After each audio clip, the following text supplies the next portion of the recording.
La revue de presse du jour. Bonjour, bienvenue.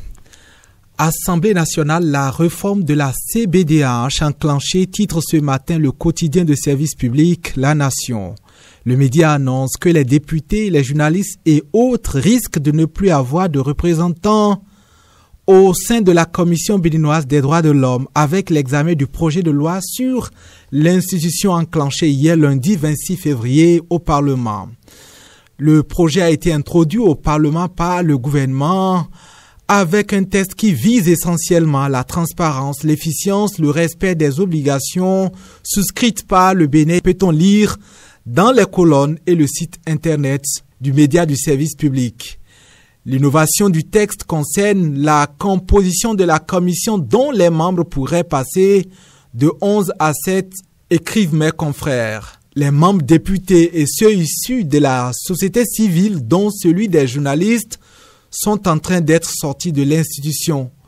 La CBDH, version réformée, sera composée de 7 personnalités, à savoir un enseignant de droit, de sociologie ou de psychologie à l'université, un magistrat, un avocat pénaliste, un médecin, un expert ayant de solides connaissances en matière pénitentiaire. Détaille La Nation.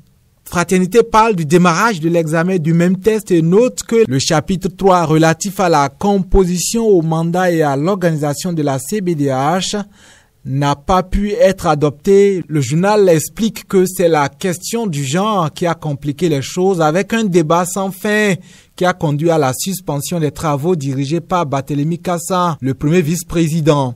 Travaux qui devront reprendre ce jour à 14h, renseignent mes confrères. En football, la prochaine journée FIFA est en mars et le Bénin ne compte pas rester en marge de ce rendez-vous. Gernot Rohr, le sélectionneur national, sera face à la presse à cet effet. Il fait sa sortie le 6 mars prochain, informe le Béninois Libéré. Pour cette trêve de mars, l'équipe béninoise de football devrait disputer 2 matchs amicaux.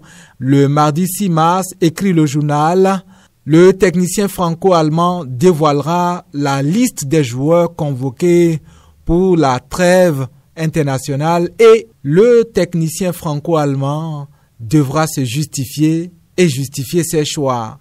La revue de presse, bonne journée à tous.